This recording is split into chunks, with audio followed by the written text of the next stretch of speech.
Imagine, imagine you have a roommate, and this roommate pays your rent, they buy all your groceries, they maintain the whole house, and they literally hold the lease to your life.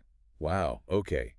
That's a pretty good deal for a roommate. Right. They provide literally everything that allows you to exist, but instead of thanking them, you just completely ignore them. Oh, man, just total silent treatment. Total silence. You walk right past them in the hallway every single day. You don't make eye contact. You don't even acknowledge their presence until the exact moment they hand you an eviction notice. Yeah, I mean, we would all agree that is a completely absurd way to live. It's totally absurd.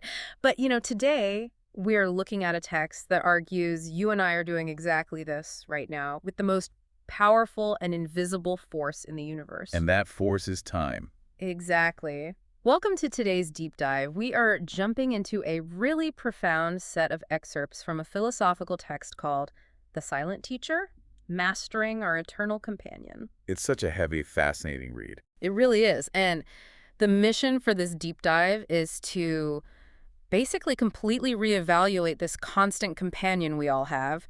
We want to help you step away from viewing time as this stressful ticking clock. Right, that constant modern anxiety of just not having enough time. Exactly. And instead, approach it as a silent guide that actually holds the key to reality itself. Yeah, and to do that, it requires a massive paradigm shift away from our default human setting, Because we usually just think of time as a measurement, right? Yeah, completely. Yeah. It's just the space between meetings or the duration of a flight or just the number of years we've been alive. Right.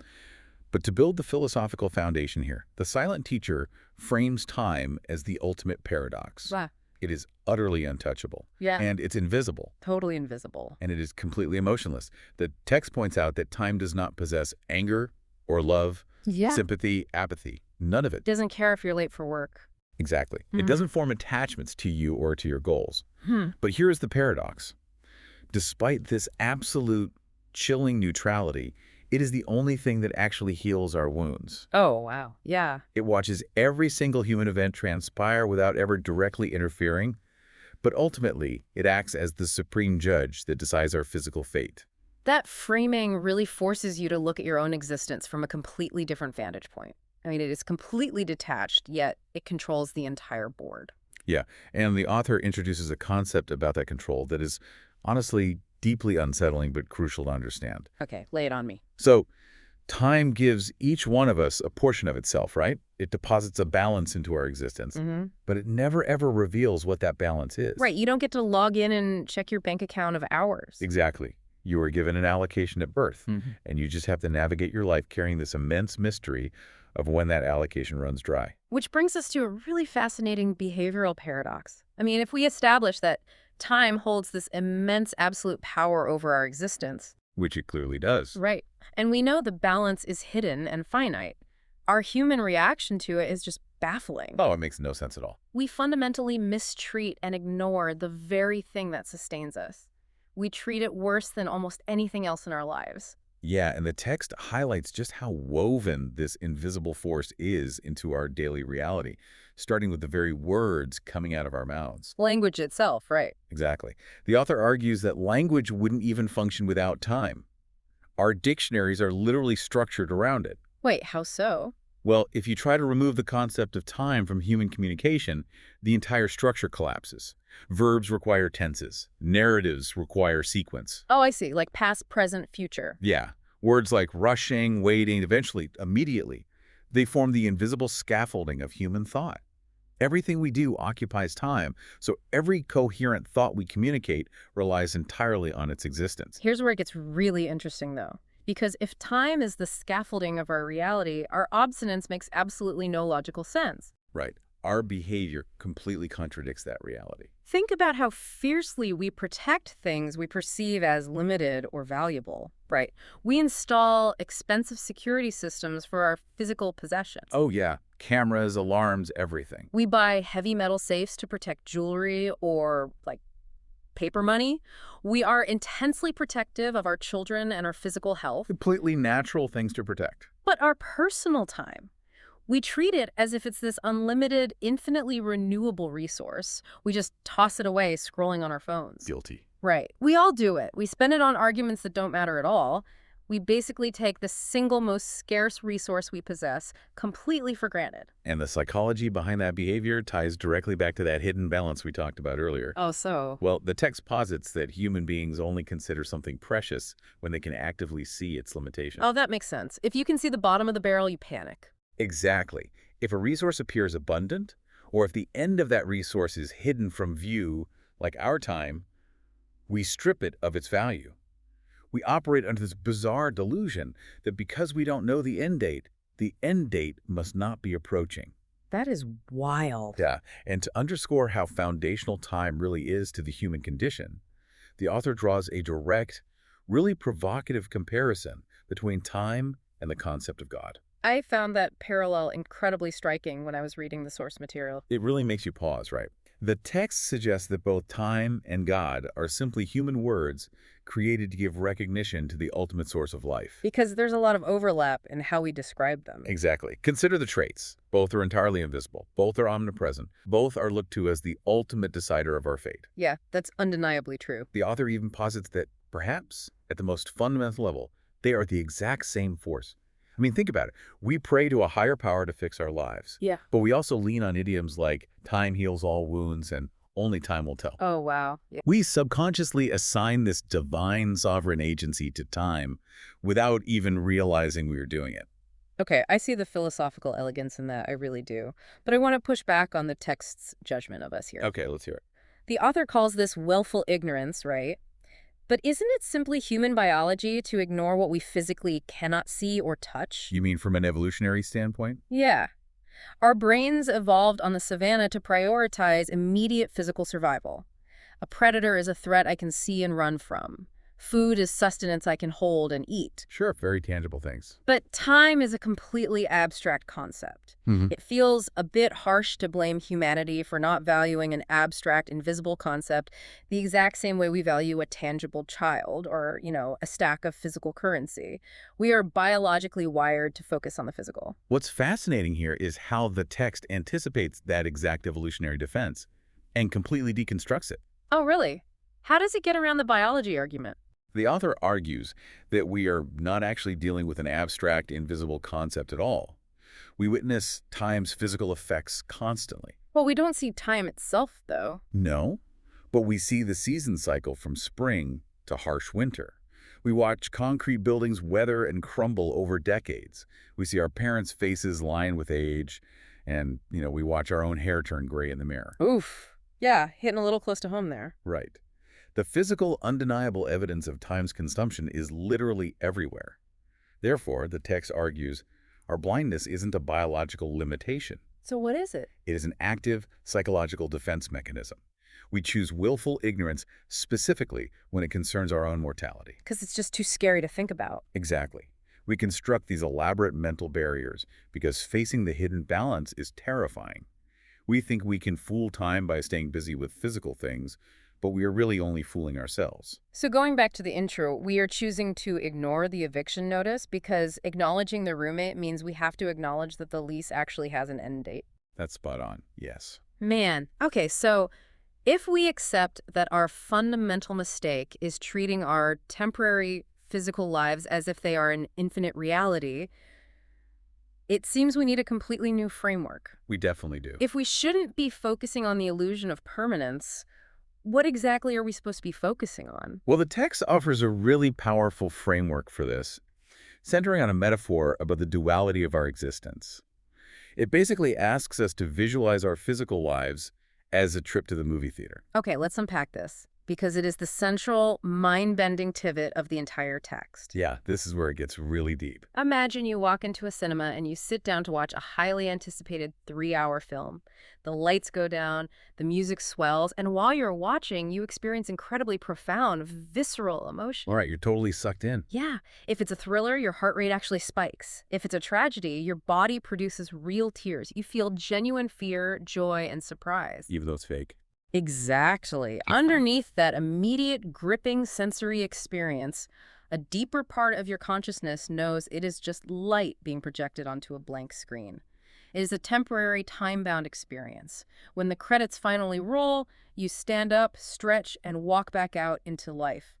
And the author uses that exact dynamic to describe our physical reality. Yeah. The argument is that our bodily existence, our entire journey from birth to death, is the movie. Just a projection. Yes, it is a time-bound projection. We are deeply engaged in it, absolutely. We suffer, we laugh, we fall in love, we grieve. But the text insists that this physical experience is not the ultimate reality. So what is the reality then? Our spiritual being. The part of us that remains when the projector is turned off, that is the actual timeless reality, the blank screen beneath the light. The problem is that we've forgotten we bought a ticket. We really have. We spend our entire allocation of time answering the demands of the projection.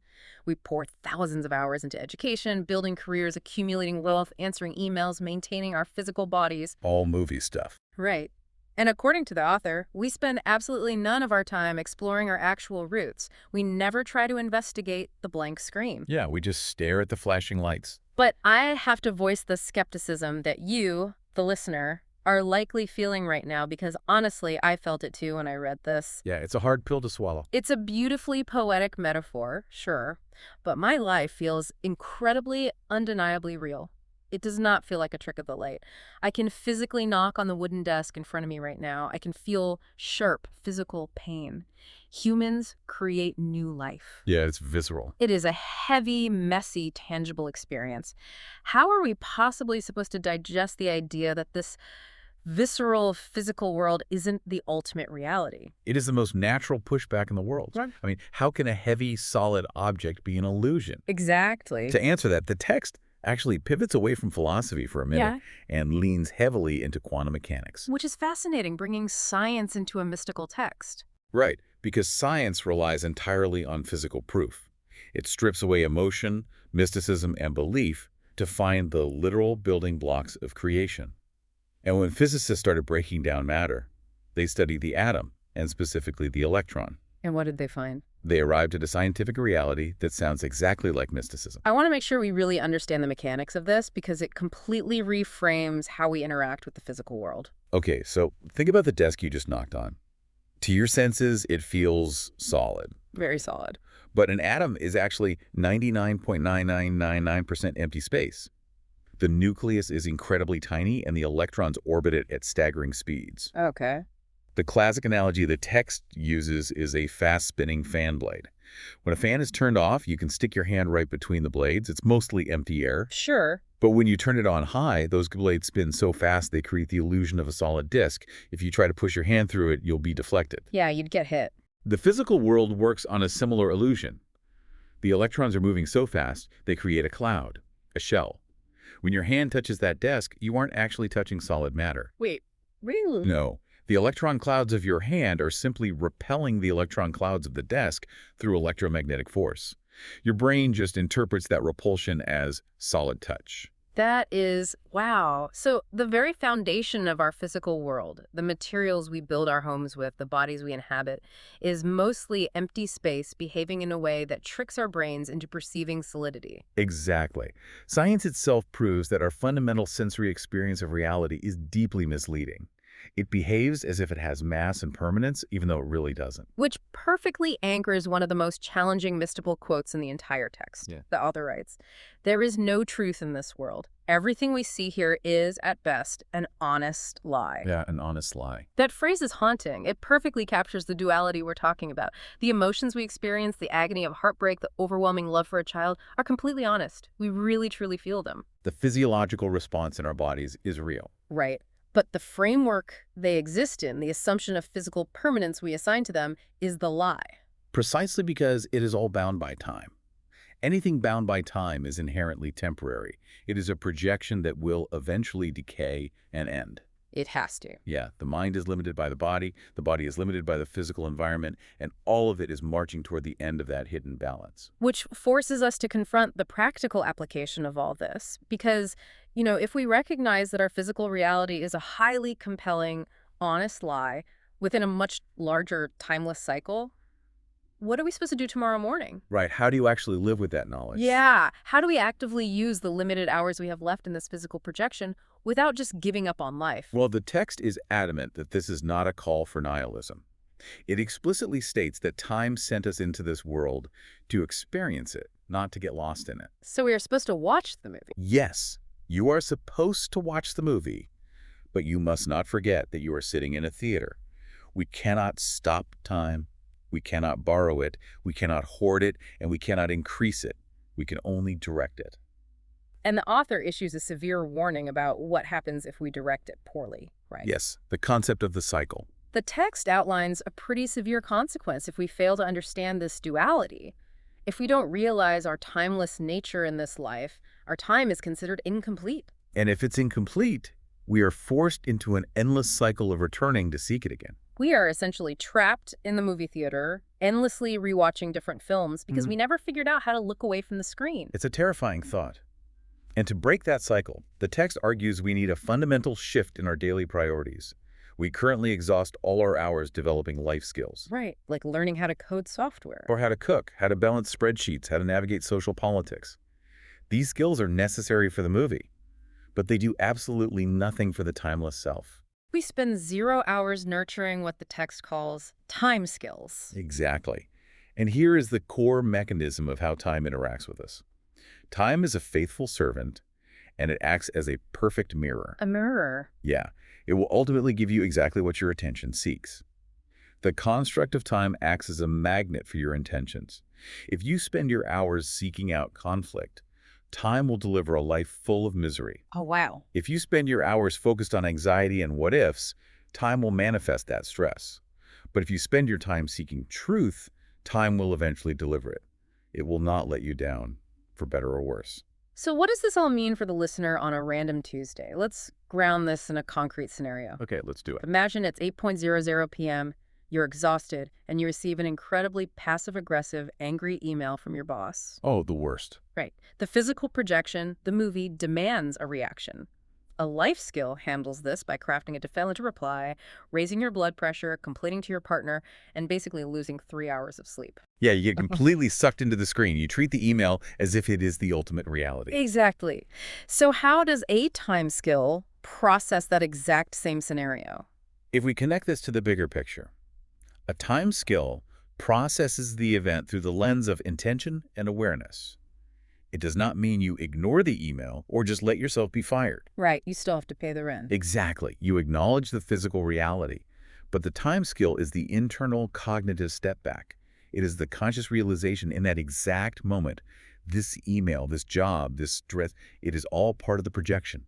It is temporary. It is an honest lie. You decouple your timeless self from the temporary stressor. Yes. You can address the logistics of the email without letting the emotional weight of it contaminate your spirit. You maintain that dual awareness. You can feel the tension of the thriller on the screen, but you don't lose your mind because you remember you are just sitting in a chair. That is the absolute essence of a time skill. It is actively carving out space to acknowledge the silent companion. Maybe that looks like 5 minutes of silence before you open your laptop in the morning, reminding yourself that your career is not your ultimate identity. You use your life skills to navigate the complexities of the physical world, but you use your time skills to ensure you don't drown in them. You ensure the illusion doesn't consume your entire allocation of hours. Exactly. It's about respecting the silent roommate, giving them a nod in the hallway, recognizing that how you direct your attention determines the quality of your existence. You can either make the best of your time, or you can let the time get the best of you. Wonderfully put. Well, we have covered immense philosophical ground today. We started by examining our own willful ignorance, how we desperately ignore the most constant, silent companion in our lives, treating our personal time like a bottomless well, despite the physical decay we see all around us. Yeah, and then we unpack the illusion of solidity, using both mysticism and the physics of the electron to understand that the physical world is mostly empty space. The visceral realization that this world, with all its very real joys and agonizing pains, is a highly convincing movie projection. It is an honest lie. An honest lie. And finally, we arrived at the urgent need to stop obsessing solely over life skills.